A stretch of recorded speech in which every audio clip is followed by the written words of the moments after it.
रहेगा, चाहे कोरोना आ जाए कि आंखों वाली बीमारी आ जाए कि भूकंप आ जाए कि प्रलय आ जाए कि यहाँ पर पानी पानी हो जाए। आदिवासी जिंदा था, जिंदा है, जिंदा भी रहेगा।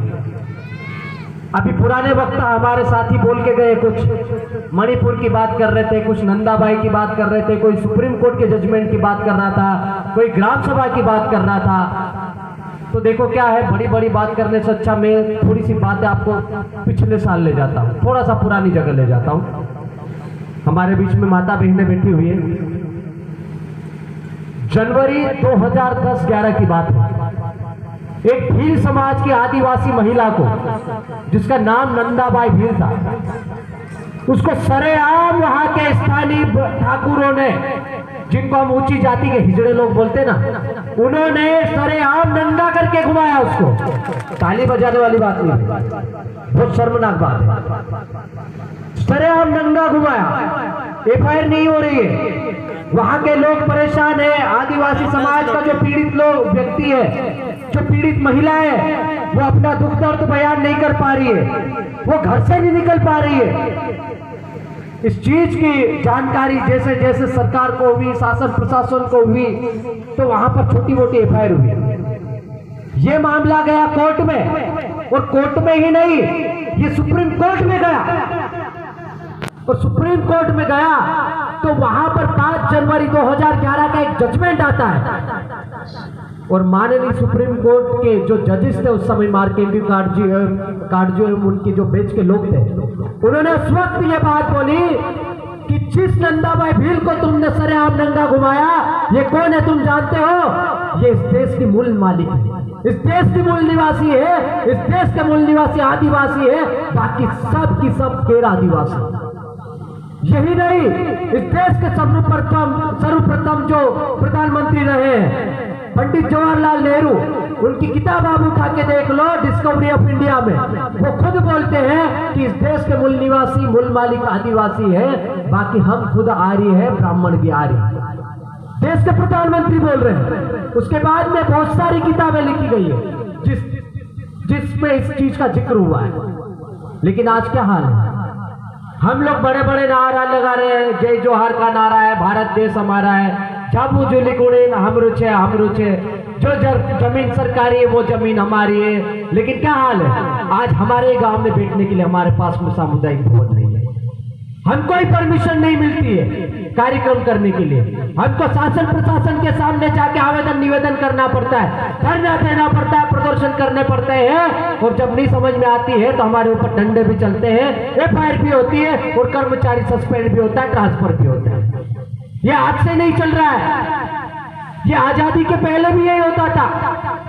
ये जो फोटो दिख रही ना, उधर चश्मे वाला बाबा दिख रहा है, इसको डॉक्टर भीमराव अंबेडकर बोलते हैं, जिसकी बदौलत आज मैं पढ़ लिख के ये बोलने लायक स्थिति में रहा।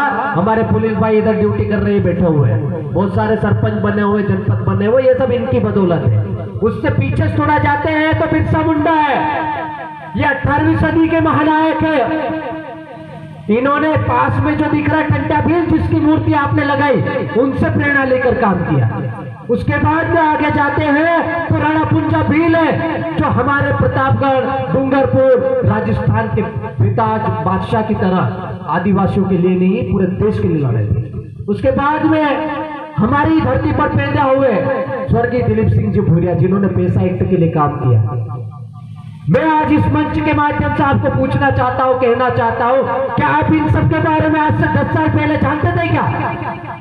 क्यों भाई, क्यों नहीं जान पाए? क्या कारण था कि 18वीं सदी का महानायक, 19वीं सदी का महानायक आज 200 साल बाद हमारे बाद में आ रहा है, हमारे साथ में आ रहा है, और हम हमारे पैसों से इकट्ठा करके, चंदा इकट्ठा करके, कोई 2 रुपए दे रहा, कोई 5 रुपए दे रहा, कोई 50 रुपए दे रहा, कोई 100 रुपए दे रहा, ऐसे करके हम लोग चंदा इकट्ठा करके वो मूर्ति वहां लगा रहे गाँव में। क्यों भाई? इतने सालों तक कहां मर गए थे सब? क्या कारण है कि 5वीं की किताब में बिरसा मुंडा नहीं है, टंटा भील नहीं है, राणा पुंजा भील नहीं है, बाबा साहेब नहीं है? क्यों नहीं लगी उनकी मूर्ति झाबुआ में? क्यों नहीं लगी उनकी मूर्ति अलीराजपुर में? क्यों नहीं लगी मूर्ति उनकी भोपाल में? क्यों नहीं लगी मूर्ति उनकी दिल्ली में? क्या कारण है? उसका एकमात्र कारण यह है आदिवासी। क्योंकि जैसे ही आप आदिवासी बोलते हो इस धरती के मालिक बन जाते हो।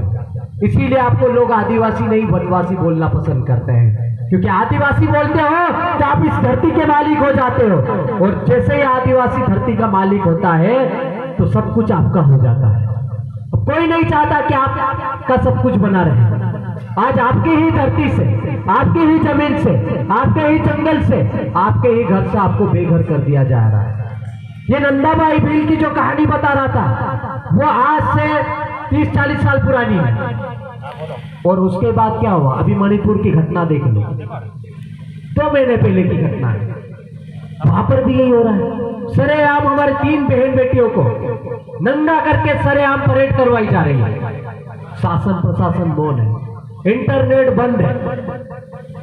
कहने को राष्ट्रपति जी हमारे, कहने को राज्यपाल हमारे, कहने को स्थानीय विधायक हमारे, कहने को सांसद महोदय हमारे, कहने को कलेक्टर भी हमारा, लेकिन काम किसका हो रहा है? उन 3% लोगों का, उन 7% लोगों का जो आदिवासी नहीं है, उनका राज है। और हमारा व्यक्ति डंडे खा रहा है, हमारे व्यक्ति के सिर पे मुता जा रहा है, उसके मुंह पे पेशाब की जा रही है। कार्तिक भील हत्याकांड है, राजस्थान का बता रहा हूं मैं। 7 महीने हो गए, वहां की सरकार एफआईआर तक करने के लिए सुनने को तैयार नहीं है। उसका बच्चा 7 साल का बच्चा है, उसकी पत्नी ये माई बैठी हुई ऐसी, उसकी माँ भी बैठी हुई डोकरी माई, 7 महीने से धरना कर प्रदर्शन कर रहे हैं राजस्थान में, सिर्फ इसलिए कि हमारे बेटे को न्याय मिले। लेकिन कोई सुनवाई नहीं कर रहा है। मध्य प्रदेश में ही नहीं, छत्तीसगढ़ में भी ऐसे ही हालत है, झारखंड में भी वही हालत है। हमारी बहन बेटियों को नक्सली बता के उनके स्तन निचोड़ दिए जाते हैं, स्तन निचोड़े जाते हैं, और जंगल में ले जाके उनका रेप किया जाता है। रेप ही नहीं किया जाता है, बाद में उसको नक्सली का कपड़ा पहना के ना बंदूक से गोली मार के ना फेंक दिया जाता है, और उन्हीं को बाद में प्रमोशन मिलता है। यह आदिवासियों के साथ में होने वाली घटना है, यह आम घटना ही नहीं है। यह आपको सोचना चाहिए इस बारे में कि ऐसा क्यों हो रहा भाई, इस देश में दूसरे समाज के साथ में ऐसा क्यों नहीं हो रहा है, सिर्फ आदिवासियों के साथ में क्यों हो रहा है। आज ताजा घटना, एक और ब्रेकिंग न्यूज पढ़ी मैंने, राजस्थान